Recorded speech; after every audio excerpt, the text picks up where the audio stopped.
Class 10 का एक chapter बहुत ही इंपॉर्टेंट, बहुत ही शानदार, बहुत ही इंटरेस्टिंग है, जिसका नाम है लाइफ प्रोसेसेस, वो लेके आ गया। एकदम सही, एकदम इजी लैंग्वेज में मैं डिस्कस करने वाला हूँ, क्योंकि आज मेरा पहला लेक्चर है तो इतना डेप्थ में नहीं जाऊंगा, पूरा चैप्टर का समरी दे दूंगा। बाद के जो नेक्स्ट जो लेक्चर्स आएगा उसमें हम जो जो प्रोसेसेस है उनका डेप्थ में जानने की कोशिश करेंगे मेरे बच्चों।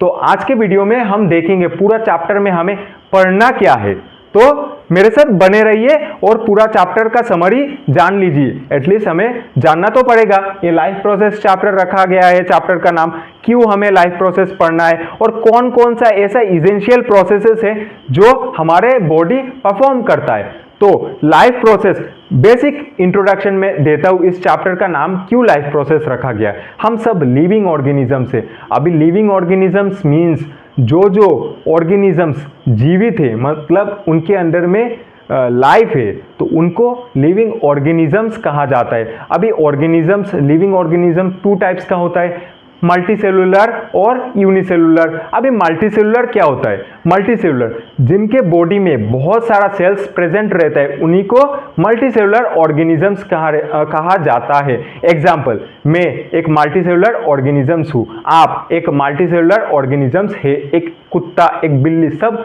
मल्टीसेलुलर्स है। बट बहुत सारा ऐसा ऑर्गेनिजम्स है जिनके अंदर में सिर्फ एक ही सेल प्रेजेंट रहता है, उन्हीं को सिंगल सेलुलर ऑर्गेनिजम्स कहा जाता है और यूनिसेलुलर ऑर्गेनिजम्स कहा जाता है। मैंने यहाँ पर एक एग्जांपल लिख सकता हूँ, जैसे कि एमियोबा। हमें पता है एमियोबा सिंगल सेल से बना हुआ है, तो एमियोबा में यूनिसेलुलर के अंदर में लिख सकता हूँ एग्जाम्पल। मल्टीसेलुलर का एग्जाम्पल मैं लिख सकता हूँ क्या?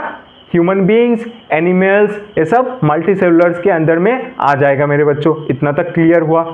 तो हम जितने भी लिविंग ऑर्गेनिजम्स है, हमारे बॉडी को जिंदा रखने के लिए, हमारे स्टेट मतलब लिविंग स्टेट को मेंटेन करके रखने के लिए, इस अर्थ में हमारा जो लिविंग स्टेट को मेंटेन करके रखने के लिए कुछ ऐसा इसेंशियल फंडामेंटल प्रोसेसेस हमारे बॉडी में चलता रहता है, उसी को लाइफ प्रोसेस कहा जाता है मेरे बच्चों। इतना तक क्लियर हुआ?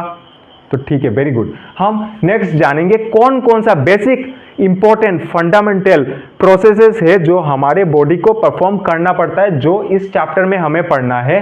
पहला है न्यूट्रिशन, 2 नंबर पर है हमारा रेस्पिरेशन, 3 नंबर पर है हमारा ट्रांसपोर्टेशन, 4 नंबर पर है हमारा एक्सक्रीशन। तो इन प्रोसेसेस का डेप्थ में हम जाएंगे नेक्स्ट क्लासेस में, मतलब एक एक करके हम डेप्थ में जाएंगे। इस चैप्टर में हमें पूरा इन चारों